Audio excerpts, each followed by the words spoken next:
Live, live, live. We are live everywhere. What up, everybody? I just need to call the guest for today. We're going to be doing a phone interview. So, give me a few moments to do that. And we'll be going with that. Hey, hold on one second. Let me get the speaker on. Okay, I think it's good now. Alright, I don't know if that's loud enough. Well, my voice is really loud. Okay, I'm going to move the phone as close to the mic as I can get it. Oh, I can try to project. Oh, yeah, that's good. But Alright. it's always an effort. I know what you mean. Alright, so let me start the music. So, haven't done the intro yet.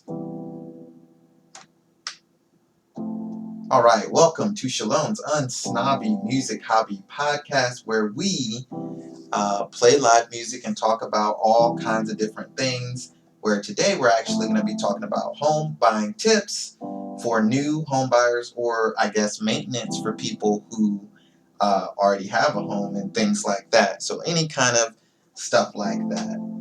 But first, I normally do a little prayer and I read from the Imitation of Christ, but I don't know where my book is. And since we're already live, I can't go get it now. But we will do our prayer. In nomine Patri et Filii et Spiritui Sancti. We're going to say a Hail Mary in Latin. Ave Maria, gratia plena, Dominus tecum, benedicta tu in mulieribus, et benedictus fructus ventris tui, Iesus. Sancta Maria, Mater Dei, ora pro nobis peccatoribus, nunc et in hora mortis nostrae. Amen. All right, so we're just going to go ahead and jump right in. And I guess, so this all came about because I'm looking for a house right now because, you know, my family is expanding at rates that are unsustainable for this apartment that we currently have.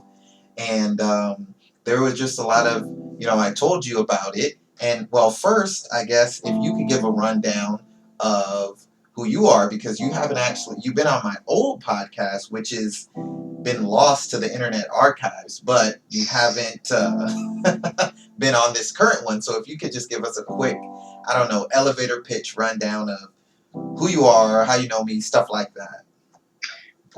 Okay, so my name is Giovanna Rodriguez. I've been a contractor for 14 years. I stopped contracting and decided to pursue a career in aviation. So that's what I'm doing right now. But I've been doing contracting practically all of my life, both hands-on and also subcontracting. I've bought a number of houses and sold, rehabbed and sold a number of houses. And yeah, I know a lot about construction, about real estate, about buying and selling, about rehabbing, about residential and commercial. It's been a huge part of my life. So yeah, pretty comfortable being able to guide anybody through it and pointing out what the probably 5 biggest things to look for. All right. I think everybody loves a list. So 5 biggest things to look for. That sounds really cool. So let's go ahead and jump into that.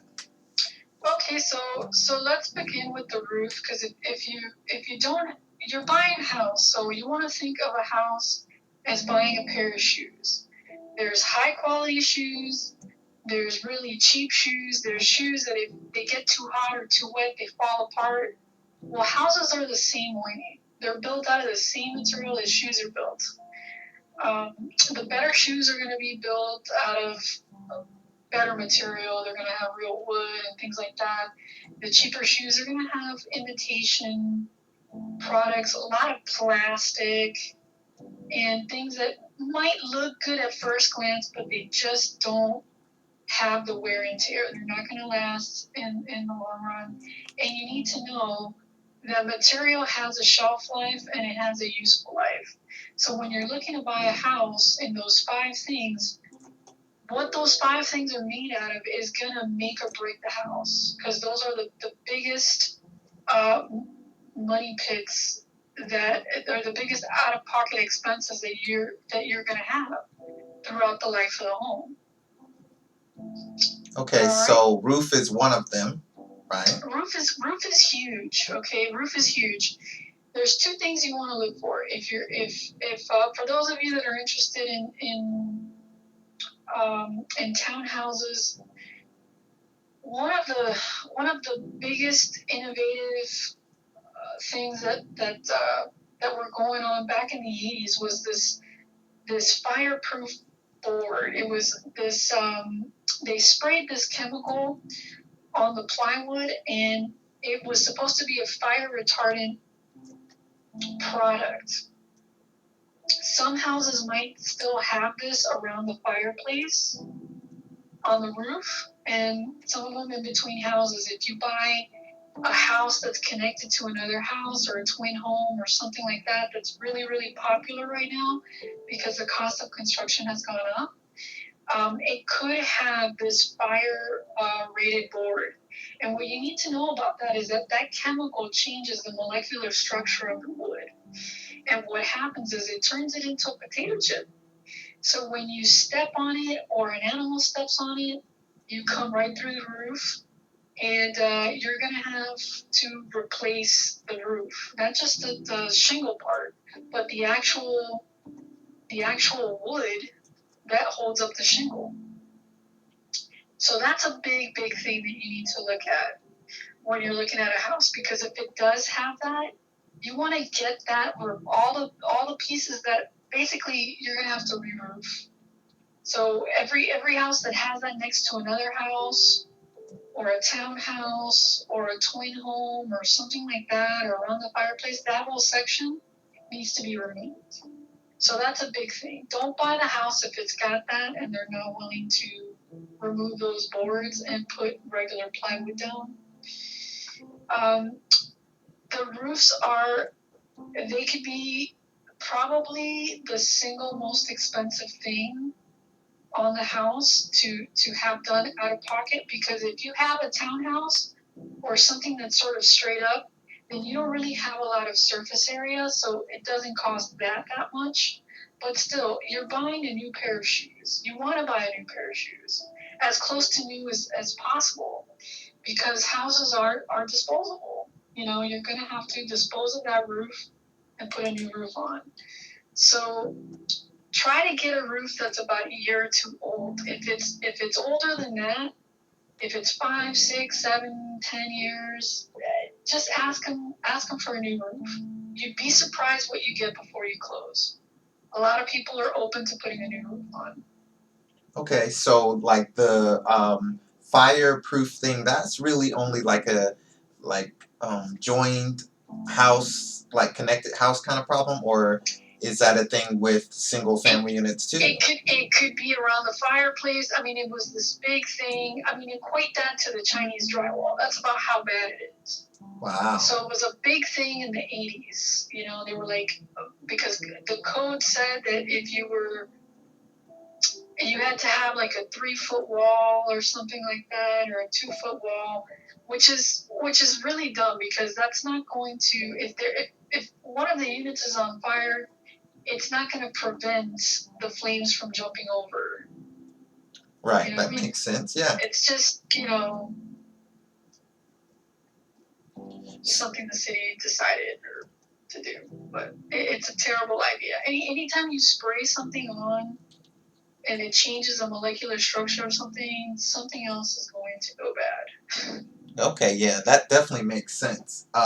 So that number 1 is roof. What would you say is number 2 on your top 5 list? I would say number 2, and it could be really close to number 3, but number 2 for me would have to be the plumbing. Once again, in the 80s, this new plumbing came about. It's Quest Plumbing, and I'm going to give you the analogy. It's like taking a garden hose, and like running it all over your house is your plumbing. And then there's these plastic parts where you connect them and you can form a T, or you can do an elbow, and but it's a hose. And so either the plastic part breaks, where it's a T or it goes into an elbow, or either that breaks or it has perforation, and basically it just disintegrates. Or if you lightly scratch it's because the water is so pressurized, it's just bad news, folks. It's bad news. So what is that called again? It's Quest, but there's a newer version now called PEX, and that's pretty good too. Keep in mind that the more plastic you put in your house, the least amount of time it's going to last. Plastic pipes are probably going to last you about 20 years, which isn't a long time, folks. That's a really big expense. Right, because most people are getting like a 30-year mortgage. Well, you want to. I personally think in terms of 100 years. Okay. So I want a 100-year roof, and yes, they do exist. They're harder and harder to come by nowadays. I want 100-year pipes between 80 and 100, which when manufacturing went to China, it's almost near impossible to get. So you're going to have to get the next step down, which is a higher thickness of copper plumbing. Okay. So plumbing would be the next thing. Delta faucets. Delta faucets, out of all the other faucets, last the longest. You're looking at, I want to say, at least 50 years. No leaks. Okay. That's huge. The cheaper faucets, a year or two, they're going to leak. You need to replace them. Kohler used to make great faucets that last 100 years, 80 to 100 years. I hear that's no longer the case. I'm not sure. I don't really buy Kohler. I just stick with Delta because it's in my price range. And they have all the styles that Kohler would have. Okay, so number 1 was roof, and number 2 was plumbing. Yeah. So number 3, what are we looking at? I'm going to say HVAC. Your HVAC and your roof is huge. You have to have a new air conditioner. It is so expensive to replace. And it looks like in the place that we were looking at, looks like they had a almost, if not brand new, HVAC unit out there when I looked. So I'm guessing that's a good sign. You gotta ask how old these things are. It's hard to tell just looking at them. Yeah, you can't just tell by looking at them. Okay, so why do you think HVAC is so important? Why is that one of the top 5? Number 1, you want to get the latest and greatest as far as HVAC is concerned, and you also want to get a unit that's a lot bigger than what you actually need, because you want that thing to kick on for 5 minutes and cool the house and then shut off for a while and then kick back on. So you're only paying for the energy when it's kicked on. If you have a unit that's just the right size for your house, or it's an older unit, it's never going to shut off. It's going to be running all the time. And that's going to show up in your power bill big time. Oh, okay. So it's the difference between $50 a month for your power bill to $400 and $600. Oh, wow. So it's huge. It's huge. And to get a decent unit, I don't know what the prices are because I haven't had to shop around lately, but it could be all over the place. It could be 55, it could be 6, and a lot of it depends on the contractor too. So the higher the SEER rating, the better the unit. And what rating? I would get the biggest one. I would get the biggest one you can afford. That's what I would do. Okay, and I've never bought one, so is it based on it's based on square footage or something when you buy them? It's based on SEER. It's like a SEER number, and the higher the SEER number, the more it can do. The more cooling it is. Now remember, what it's doing is it's taking the heat out of your furniture, out of the house, out of the out of the dryer, out of the refrigerator, all the heat that's in the house, it's pulling it out and it's blowing cold air. Okay.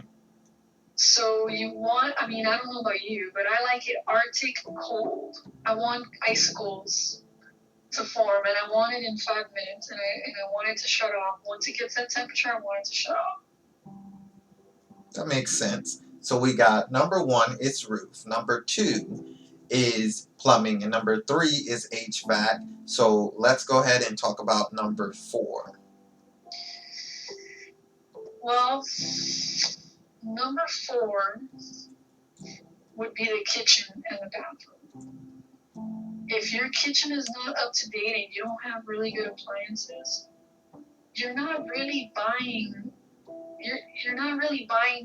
a nice pair of shoes. You're buying some cheap kind of money pit that you're gonna have to spend another $45, maybe $50,000. What are you actually buying? Right. And by like the time and everything, and appliances are expensive.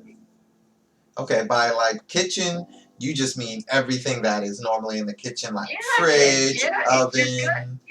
If you're gonna get a house, get it with all the bells and whistles. And you need to put some money aside every month, because you're gonna have to redo everything in about 10 years, definitely 20. And that's gonna cost a lot of money. But why buy a house when you have to do that from the get-go? Then you're doing it twice. You're spending twice the money. It just doesn't make sense. Yeah, it makes sense to me. I wouldn't have really thought of that, but fortunately, the place we're looking at, all the appliances were replaced, and we actually looked in there. They still had the paper from like when you first open it, instructions and whatnot. So it's definitely brand new. Unfortunately, there was no washer and dryer, but we can take care of that. I'm just glad we didn't have like. You can always ask them to give you an appliance allowance or something. I mean. Oh, I didn't know that. Yeah, absolutely. Everything's negotiable. Even the stuff that isn't there. Okay, maybe we'll ask about that because having a washer and dryer would be nice. Get a good one. Get a front loader, an energy efficient, especially if you have a big family. It washes clothes with less than a gallon of water, very low energy. You can, guiltlessly put clothes in there or whatever. And it has a 15-minute quick speed cycle. I mean, it's just if you have a family, it's a must. It's going to save a ton of water bill, energy bill, everything. Okay, that makes sense. So we're looking at number 1, which was roof. Number 2 was plumbing. Number 3 was HVAC. Number 4 was kitchen and appliances. And we're going to round it on out with 5. What do you say that the number 5 most important thing is for a new home buyer? Yeah, the bathrooms. The bathrooms are, when you think about how much time you spend in the kitchen, the bathroom, sleeping, these are important spaces. You're relying on this to be able to live, get yourself together, get yourself in a good state to go to work and do what you have to do. And your living spaces are important. It's important that you get it the way you want it. It's important that your bathroom isn't dilapidated. These things are important. Don't kid yourself about that. If you're going to spend the money and you're going to be paying 3 times the price of the house, because when you add up the interest, you're paying 3 times that price, you might as well get the house with everything that's good. Yeah, that definitely makes sense because I was looking on the Google calculator and they said at 30 years we'd be paying well over double. I mean, not quite triple. You're literally paying times 3. Yeah, but it's times 3. It's $250 times 3, so that's $750. Okay, they were saying $750,000 for that house. They were saying at the interest rate that we were able to get, we'd be paying something like $625 or something after 30 years. Something like that. And if you have to take out another refinance or whatever, then it starts all over again. Yeah, principal never gets paid down. yeah, which we would definitely not be doing. And I mean, since we kind of stumbled on it, what are your thoughts on like refinancing 30 versus a lower amount of years, all those different If you things? could do a 15-year mortgage, that would be the way to go. If you could do a 15-year mortgage, you wouldn't have to touch a thing in that house, and in 15 years, that would be your house. You have to pay a little bit more a month, but it's definitely worth it. And, the whole thing about having to redo the house in 20 years, that's still 5 years away. But, oh, by the way, you don't have a mortgage payment for the next 5 years. So, I mean, it's just the benefits. I wish I would have done that when I was a first-time homebuyer. Okay. Nobody really explained to me, the difference and or what it would really cost to own a house, what you're really paying, Right. That definitely makes sense. So what, as far as like refinancing, what are your thoughts on that? And then if you get the 15-year, you're only paying like maybe 1.5 times the price of the house. Right. So it's a way better deal. On refinancing, don't do it. Don't ever do it, because you'll have to start all over again. So they front load you with the interest all up front, and then the principal you don't pay until way many years later. And it's a bad deal. Yeah. If you need to get a second job for extra money, then get a second job, get a third job, get a fourth job, but don't refinance your house. Yeah, and I think a lot of people feel like it is some kind of deal that the bank is giving them. Okay, their house has equity. Oh, I can lower my payment. And I don't think anybody looks at it. I don't want to say anybody, but I think a lot of people look at it as, oh, it's just a deal. It's just something you do. You just get your payment lower, refinance. Yeah, but those are the people that have never felt the joy of living debt-free. If you've ever tasted that, you'll do whatever it takes to never have to. I mean, I don't have any debt. I got out of all debt in the year of Jubilee, and it has been the best single thing I've ever done in my life. It's a different experience. Yeah, I'm working on it. We recently, me and my wife, after we got married, I started listening to Dave Ramsey and Chris Hogan, and they're like, get out of debt. It's not good, and you'll be happier. So I said, well, what's the worst that could happen? Let me try it. We got rid of our credit cards, got rid of any small things we had. Actually, it was a couple thousand, a little bit under 10 that we paid off. Of course, we still have school loans, but I just feel like so much relief not having credit card debt, not using any credit cards at all. And different people will go about it in different ways. Some people say, well, you can still use a credit card as long as you pay it off, whatever. We went a different way, Yeah, we don't use them at all. But it felt really good having all that debt like gone. There's no debt other than school loans, and that is a little bit of a higher number for us, but we're still working on it. And every day when I see, okay, it's just $50 lower, okay, it's $100 lower, $1,000 lower, even though I still have a huge amount, I just feel a weight lifted every time, another dollar is off of it. And one day I know, okay, it's going to be totally gone one day. I'm not going to owe anybody. And that to me is a very special feeling that you're right, you can't get from renting or having a car loan or having a bigger house or whatever. It's like like I told somebody at work today, they were saying, oh, there's a lot of parents coming up here, and I work at a low income school. They're like, oh, a lot of parents coming up here with real nice cars nicer than us, the teachers. And I was saying, for me, it doesn't matter, because what's really nice to me is having money in the bank. So either I could have a $30,000 car, or I could have $30,000 in the bank. I think I'll take the money in the bank, because that money's going to make me money, whereas the car is just going to lose value immediately. So yeah, I think that the refinancing, and I know someone who got a refinance multiple times, and now they're older, and they've kind of, I don't want to say they've lived their life because people are living longer and longer nowadays, but they're like twice my age, and they refinance, so they are still owing a lot on their house, and it's like, man, you could have paid the house 2 times over by now, but you still owe, and I just think that that's sad. It's unnecessary, and I think a lot of people get caught in that because they want the easy way out. And the second you find yourself thinking about which is the easiest way to do X, Y, Z, you have just made yourself weaker.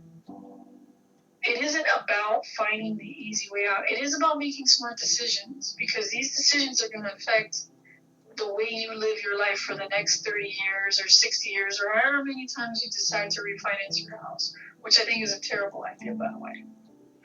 Right. And right. that's how people get upside down on their house. Circumstances change, your life changes. Maybe you want to move to Israel, or you want to move to the Mediterranean. Oh, guess what? You're upside down in your house. Now you can't do that. Oh, you want to be a pilot. All of a sudden you want to do a second career. Oh, you can't do it because you stripped all the equity out of your house. Even if you sold it now to move to another state to pursue a dream or get a master's degree or whatever, now you're stuck because you took all the money from the house. And you're not just kind of conjecturing here. So some of this stuff, like, you've actually done. Like, you took houses that. I have not. No, I mean taking houses that you had, selling them and making a career. I advised them not to, and they did anyway. And right. I mean, I can go on and on and on, but folks, pay the price. If you're gonna own the house, pay it off as quick as you can. Make a couple extra payments a year, you'll pay it off even sooner. I mean, do all that you can do, and a lot of people don't. They just do the bare minimum, and that's why they have substandard results. Don't do anything substandard. Don't buy a substandard house. Don't buy a substandard car. Don't get a substandard degree. Shoot, aim for the top and pay the price of success. And don't forget about your IRA. Don't forget about investing in your future. Don't forget about other investments that you need to make. It isn't just save money in the bank. You need your money to multiply as well.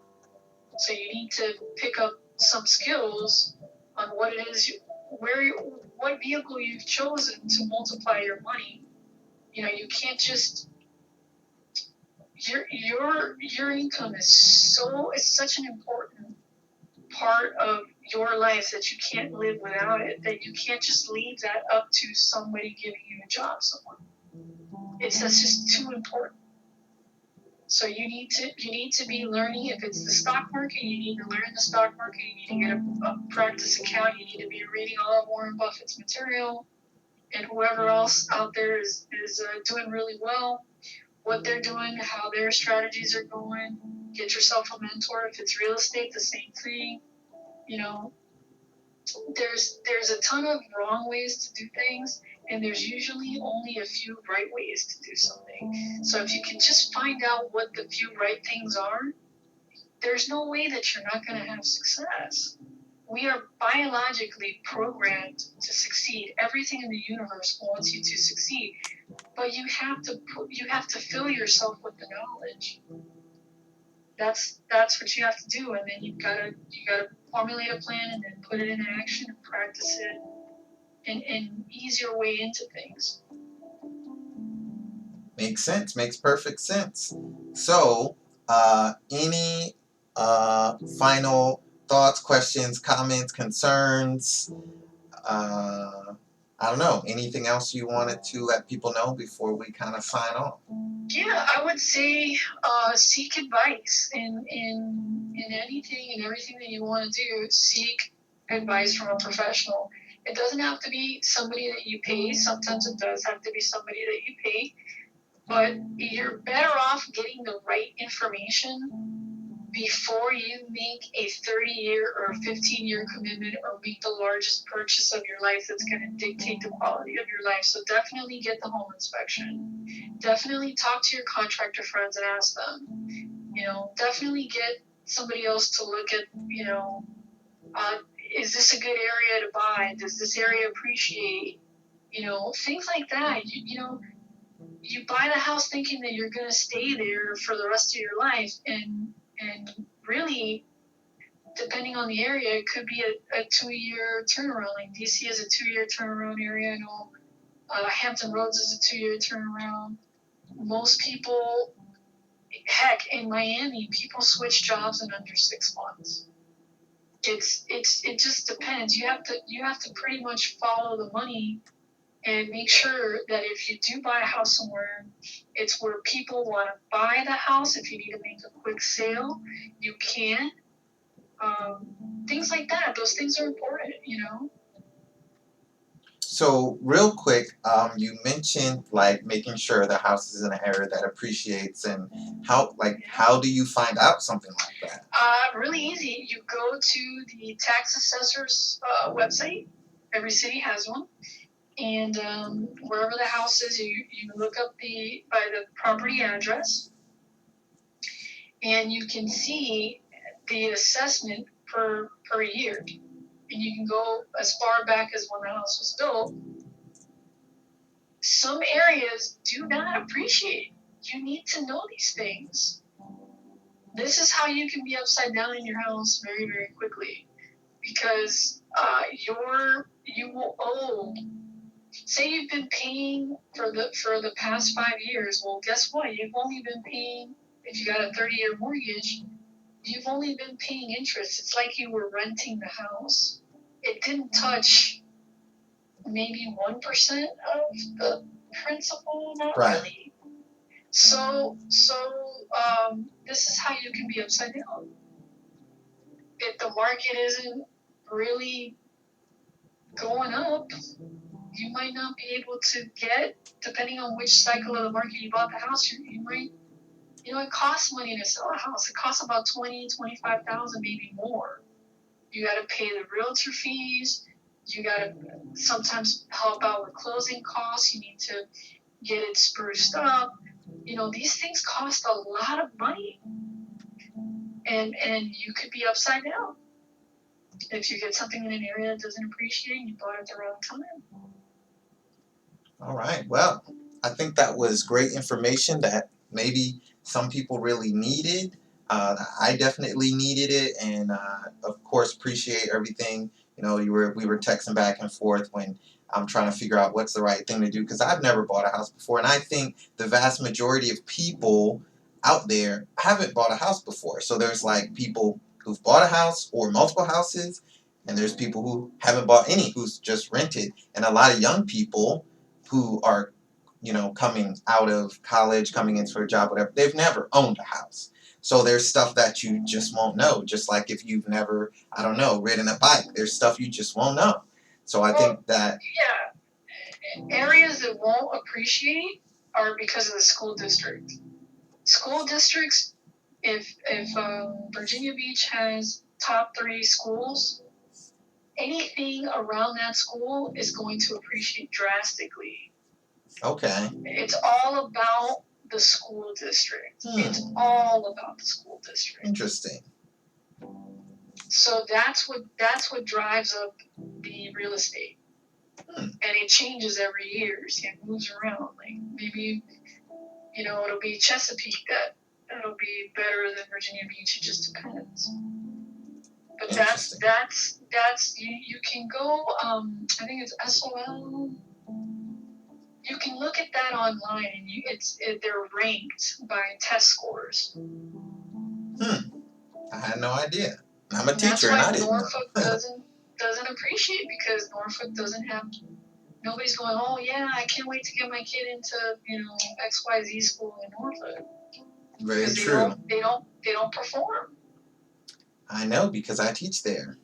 There you go. So, it's not my fault. No, everybody says that. It's not my fault the test scores are low. look, my parents do not believe in education. they don't believe in it. They never had it. My dad had a 3rd grade education. My mom, I think, barely had a 6th grade education. You can't convince them that school is important, and they won't put a red cent into education. There's a lot of people that think that way. I don't think that way. But those people usually live in those kinds of neighborhoods where they don't care if they send their kids to school and they're not learning anything. It's, for them it's babysitting. They don't care. There's more people that don't care about the schools and their performance than the people that do care. The people that do care, they're going to be your professionals, your doctors, your attorneys, people that have higher degrees. Those people really care. And they're going to, instead of sending their kid to private school, they might buy a house in a very nice neighborhood that has very good scores for testing and that sort of thing. There's a lot of people that do that. They opt for spending more money on the house, but not having the price of private school. And then some people would rather send their kids to private school and live in a not so great neighborhood, not the worst neighborhood like where my parents would live, but maybe, in a townhouse instead of a single family home somewhere that's just okay. You know what I mean? Right.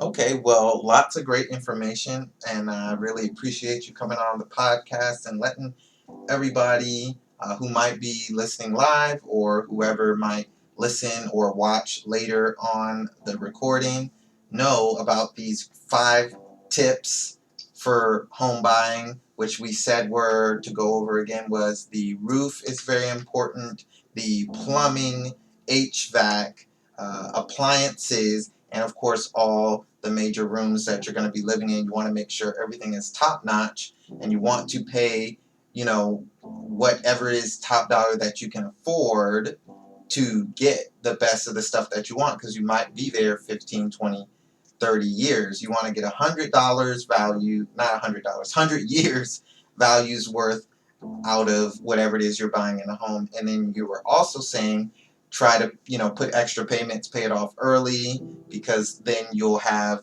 more money to put towards maintenance, which you will eventually have to do.